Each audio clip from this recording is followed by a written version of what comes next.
Welcome back to my YouTube channel tutor Khushi. तो guys मैं आज आपको नया चैप्टर शुरू करवाने जा रही हूँ, that is admission of partnership.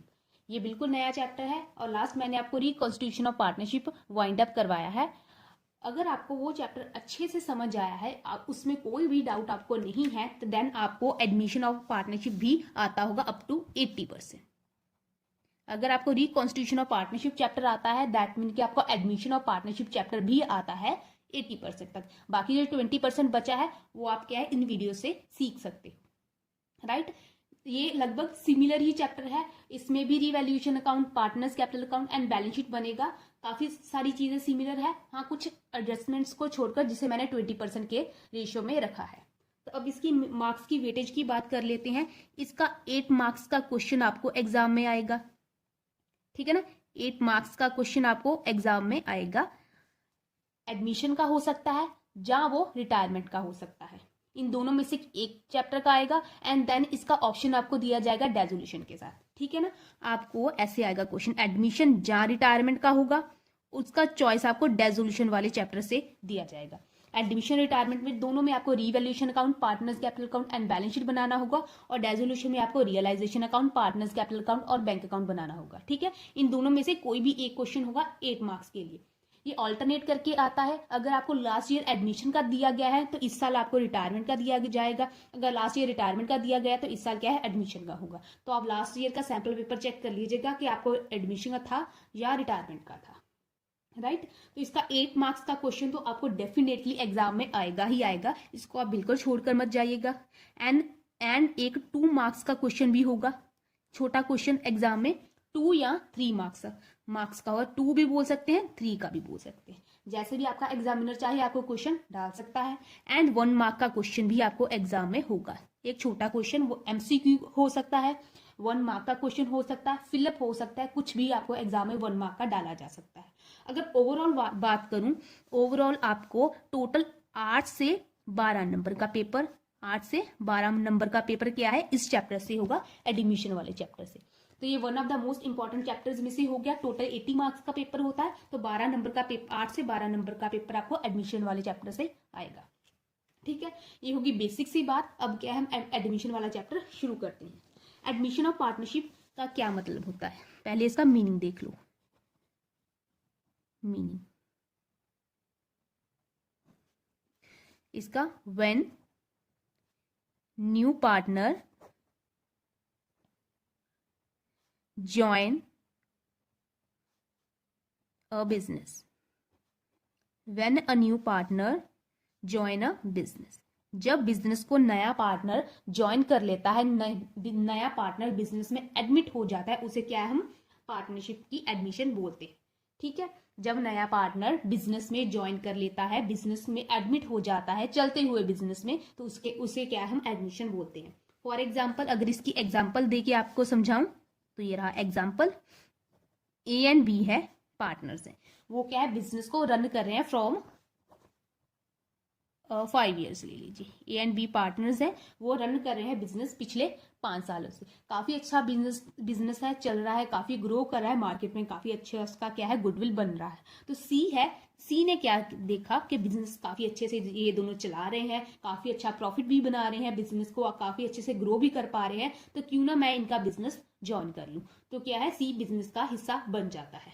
तो सी बिजनेस में ज्वाइन कर लेता है, बिजनेस को एडमिट कर लेता है, देन वो क्या है बिजनेस का पार्टनर बन जाता है, ठीक है। तो पहले कितने पार्टनर थे बिजनेस में, 2, ए एंड बी। अब कितने हो गए, ए बी एंड सी, ठीक है ना। पहले 2 पार्टनर थे, सी ने बिजनेस को ज्वाइन कर लिया, अब कितने पार्टनर हो गए, 3 पार्टनर हो गए, ए बी एंड सी। पहले प्रॉफिट 2 लोगों में बांटा जाता था, अब कितने में बांटा जाएगा, 3 लोगों में, ए बी एंड सी में। नॉट इवन प्रॉफिट लॉस भी, राइट। तो ये जनरल सी की बात हो गई के पार्टनरशिप के एडमिशन को लेकर। इतना ही इनफ है थ्योरी के लिए। इसका आपको प्रैक्टिकल पोर्शन आएगा, थ्योरी आपको एग्जाम में नहीं आएगी, बिल्कुल भी नहीं पूछी जाएगी आपको theory, right.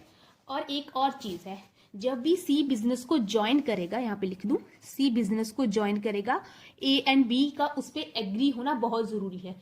A and B agree करेंगे देन ही सी क्या है बिजनेस को ज्वाइन कर पाएगा, ठीक है। अगर अब क्या है जनरल सी की बात करूं, बिजनेस अच्छे से चल रहा है, बहुत अच्छे से ग्रो कर रहा है, ये प्रॉफिट है 2 लोगों में बांटा जा रहा था, कोई दिक्कत वाली बात नहीं थी। अब सी बिजनेस को ज्वाइन करेगा तो वो भी प्रॉफिट में से अपना शेयर मांगेगा। तो ए एंड बी क्यों अलाउ कर रहे हैं सी को बिजनेस ज्वाइन करने के लिए, क्यों उसको बोल रहे हैं। मान लीजिए 10,000 प्रॉफिट है, तो ए एंड बी में बांटा गया, 10,000 प्रॉफिट है, ए एंड बी में बांटा गया, तो दोनों में 5,000 आ गया। ए एंड 5,000 किसका हो गया, बी का, राइट। ए को 5,000 मिला, बी को 5,000 मिला। अब सी ने बिजनेस ज्वाइन कर लिया, अब सी को भी प्रॉफिट का कुछ शेयर मिलेगा। तो मान लीजिए अब क्या है, ए ने कहा चलो 4,000 मुझे दे दो, बी ने भी कहा मुझे भी 4,000 दे दो, और सी को क्या है 2,000 मिल गया। ठीक है, तो सी के ज्वाइन करने के बाद उन दोनों का प्रॉफिट शेयर क्या है, कम हो गया। तो ए एंड बी ने ऐसा क्यों अलाउ किया सी को बिजनेस ज्वाइन करने के लिए, क्योंकि सी के ज्वाइन करने के बाद तो उनका प्रॉफिट कम हो गया। तो ऐसा इन दोनों ने क्यों किया, इसके रीजन है, ये एक वाइवा का क्वेश्चन है। इसके रीजन है because of capital, because of expertise. अब सी बिजनेस को ज्वाइन करेगा तो ऑफकोर्स फ्री फोकट का थोड़ी ज्वाइन कर लेगा। ए एंड बी बिजनेस अच्छे से चला रहे हैं, पिछले 5 सालों से काफी अच्छा गुडविल बना दिया, प्रॉफिट अर्न कर लिया, मार्केट ने काफी अच्छी क्या उसकी गुडविल हो गई है, काफी नाम बन गया है। अब सी ने बोला बिजनेस ज्वाइन करना, तो ए एंड बी क्यों अलाउ करे। सी बिजनेस को क्या देगा, ए एंड बी पार्टनर्स है, इन दोनों को क्या देगा, क्या मिलेगा इन दोनों को सी के ज्वाइन करने के बाद। सी ने क्या बोला, मैं बिजनेस को क्या दूंगा, कैपिटल दूंगा, पैसे दूंगा बिजनेस को, और अच्छे से रन करने के लिए बिजनेस को पैसे दूंगा, और गुडविल का शेयर भी दूंगा। जितनी गुडविल तुम लोगों ने बनाई है इतने सालों में, उस गुडविल में कंट्रीब्यूट भी करूंगा। इसका जब गुडविल की एडजस्टमेंट आएगी तब मैं बता दूंगी कि ये कैसे कंट्रीब्यूट करेगा। और मैं बिजनेस को मैनेजमेंट में भी हेल्प कर सकता हूँ, क्योंकि मैं एमबीए हूँ, कोई स्पेशलाइज डिग्री होगी या कुछ होगा तो मैं ये काम बिजनेस के कर सकता हूँ। तो जो काम ए एंड बी कर रहे थे पिछले 5 सालों से, थोड़ा करके रन करेंगे, तो सी के ज्वाइन करने के बाद वो बिजनेस को और अच्छे से चला पाएंगे। इसलिए वो क्या है, सी को अलाउ कर रहे हैं बिजनेस में एंटर करने के लिए।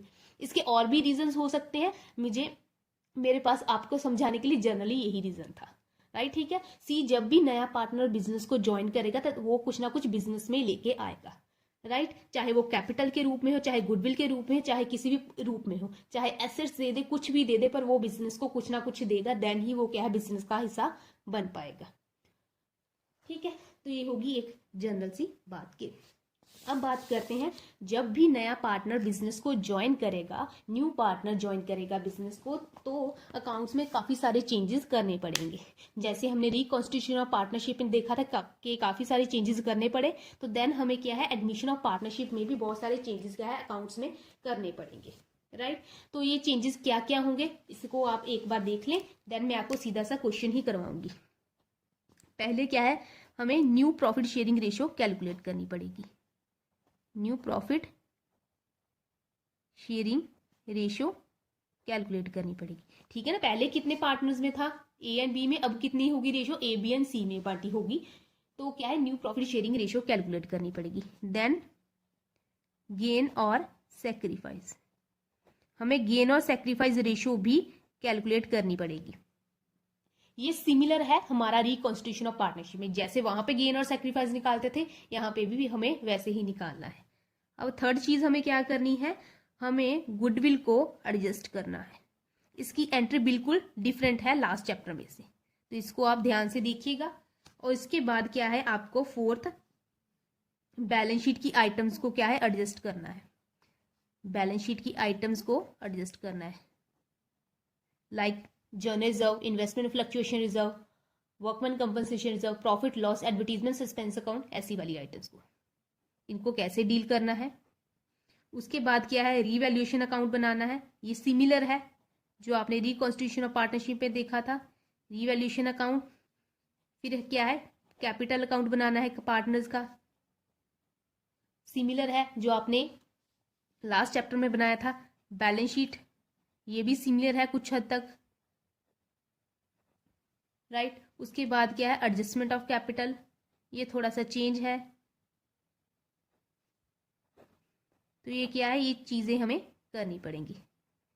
तो अब बारी आती है हमारा, आपको इसका 1 मार्क का क्वेश्चन बनता है एग्जाम के लिए, छोटा क्वेश्चन, चाहे एमसीक्यू हो। ये टॉपिक्स के बारे में अगर आपको बात करें, ये इंपॉर्टेंट टॉपिक है, इसका 1 नंबर का क्वेश्चन आएगा। गेन एंड सेक्रीफाइस का भी 1 मार्क्स का क्वेश्चन आपको आ सकता है। गुडविल की एडजस्टमेंट का आपको 2 मार्क्स का बनता है क्वेश्चन। गुडविल को कैसे एडजस्ट करना है, इसका 3 का भी आ सकता है, 2 का भी आ सकता है, जैसे भी आपको एग्जामिनर डालना चाहे, राइट। उसके बाद है revaluation account, partners capital account and balance sheet. इन तीनों का आपको एक साथ आएगा क्लब करके 8 मार्क्स का क्वेश्चन। और गुडविल एडजस्टमेंट ऑफ कैपिटल का भी छोटा क्वेश्चन आपको 2 मार्क्स के लिए डाला जा सकता है। वैसे मोस्टली ये आपको इसके साथ अटैच करके आएगा, ये वाला टॉपिक है बड़े क्वेश्चन के साथ आपको अटैच करके डाला जाएगा। अगर आपको अलग से डाला गया है तो अलग से आपको 2 मार्क्स का डाला जाएगा, ठीक है। ये होगी हमारी ओवरऑल जनरल सी बात इस चैप्टर को लेकर। तो इसका आपको 8 से 12 नंबर का पेपर में आएगा। और हम कल से इसका प्रैक्टिकल पोर्शन शुरू करेंगे न्यू प्रॉफिट शेयरिंग रेशियो के रिगार्डिंग। तो आज के लिए इतना रखते हैं। जनरली इंट्रोडक्शन के बारे में बात थी। अगर कोई दिक्कत है, कुछ नहीं समझ आया, तो आप मुझे क्या कमेंट सेक्शन में बता सकते हैं। Thank you so much.